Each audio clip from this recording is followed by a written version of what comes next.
Здраво, пријатели, добродојдовте во денешнава епизода. Моето име е Јосиф Дамјанов и денеска ќе ви разрешам една многу голема дилема поврзана со бананите и дебелењето, затоа што многу често слушам и со луѓе кои што ми залетуваат, можеби некои разговори помеѓу нив,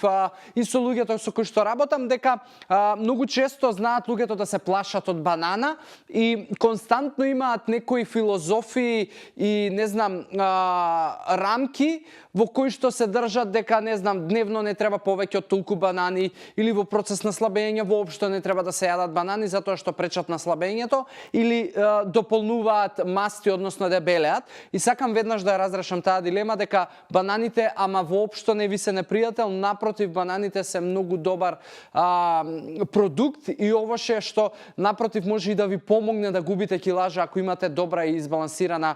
исхрана. На што всушност мислам? Ако ја земеме бананата нутритивно да ја гледаме, таа изобилува со јаглехидрати, односно има јаглехидрати, има витамини, минерали, има растителни влакна, што е многу важно ако сакате да намалувате килажа, и тоа една средна банана што има некаде 100 до 120 грама,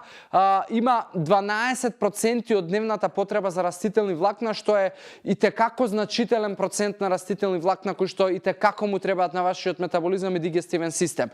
Сега, каде е проблемот со тоа што луѓето мислат дека ќе се здебелат со банани? Проблемот е тоа што бананата е едно овоше кое што има повеќе шекери за разлика од можеби другите овошја. Но повторно, доколку некој од вас редовно ме следи, ќе знае дека многу е поважен изворот на шекерот отколку самиот шекер како количина или како грамажа. Затоа што убавите шекери, односно овие природните, фруктозните кои што ги има во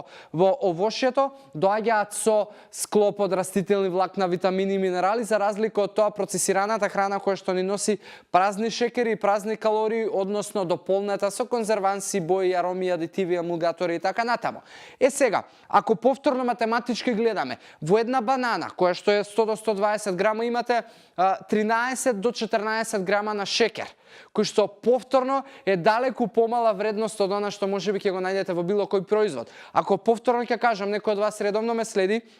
и во епизоди и теми кои што зборуваме за читање на етикети, ќе слушнете дека таму зборувам на 100 грама производ не треба да има повеќе од 25 грама на шекер. И тоа значи дека тој производ може и текако да влијае на зголемувањето на вашата килажа. Но 13 до 14 грама на шекер е многу подалеку од 25 грама на шекер и повторно многу подалеку од шекерот кој што го има во процесирана храна, односно таков рафиниран. Повторно, ако зборуваме за кои банани се подобри, затоа што знаете дека може на пазарот да се најдат и зелени банани, и жолти банани, и покафенети банани, она што ако веќе сакате да одите до детали, тогаш јас би ги препорачал зелените, бидејќи шекерот кој што го има таму е резистентен скроп, а резистентниот скроп дигестивниот систем не го обработува до крај и има некаков ефект како да јадете растителни влакна, односно нема да се дообработи до крај, некои од бактериите кои што ги има во дигестивниот систем, дури тој скроп знаат да го свртат и во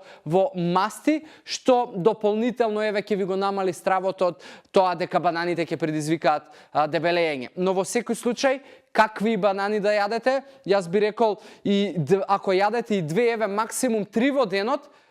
како овоше, можеби тоа ви е најомиленото овоше, и ако изедете 2 до 3 банани и ништо повеќе од овоше не јадете во текот на денот, затоа што зборувавме дека максимум 4 парчињи на овоше би било